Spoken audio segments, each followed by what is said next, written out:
What's up mga ka-Big Bites? Mitchell, nakakagulat ang inamin kay Scotty. Pero bago ka sana magpatuloy sa panunood ay huwag mong kalimutang mag-subscribe sa aking YouTube channel. Pag-usapan lang natin ng mabilisan ang first game ng quarterfinals na ito. Best of 3 series din sa pagitan ng Rain or Shine at Converge. Medyo nakakagulat ang simula ng Ross dito dahil umabot sa almost 20 points ang lamang nila. Pero biglang umarangkada sa second quarter ang Converge.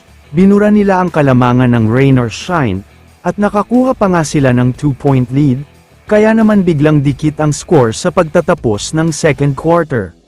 Pero sa pagpasok ng third quarter, maagang na foul out ang import ng Rain or Shine, dito na din nagsimula ang bangungot nila, dahil napakaraming points sa ilalim ang nagawa ng Converge, kaya lumobo na ang kalamangan. Wala nang nagawa ang Rain or Shine sa dulo, dahil nagfiesta kasi sa ilalim si Justin Arana, sumabay pa dyan ang kanilang super rookie na si Justin Baltazar, kaya naman tuluyan nang nakuha ng Converge ang Game 1. Sa kabilang banda naman, isang napakagandang laban talaga ang napanood natin sa pagitan ng Barangay Ginebra at Meralco Bolts, as expected ay classic na naman ang naging bakbakan nila, grabe talaga ito. Sa first quarter ay mainit ang simula ng Meralco dahil 2 straight field goal agad sila. Pero biglang bumulusok naman dyan ang Barangay Ginebra. Kung hindi ako nagkakamali ay 10-0 run ang ginawa nila dito. Sa second quarter naman, kabaligtaran ang nangyari dito. Mainit ang simula ng Ginebra pero biglang mabigat na run naman ang ginawa ng Meralco.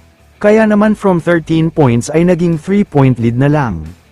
Pero sa third quarter naman, mas naging mainit ang Meralco dito, biglang nabura ang kalamangan ng Ginebra, sila pa nga ang nakakuha ng 2-point lead dito, kinabahan na talaga ng husto ang mga kabarangay dito.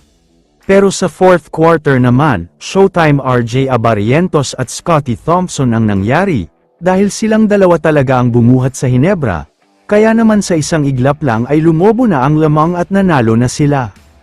Kaya naman pagkatapos ng laban ay may mabigat na inamin si Akil Mitchell tungkol kay Scotty Thompson, hindi daw niya inasahan na ganito pala kagaling ang former PBA MVP, bilib na bilib daw siya at one of the best daw talaga. Kaya naman kung kayo ang tatanungin, ano ang masasabi mo sa sinabi ni Mitchell?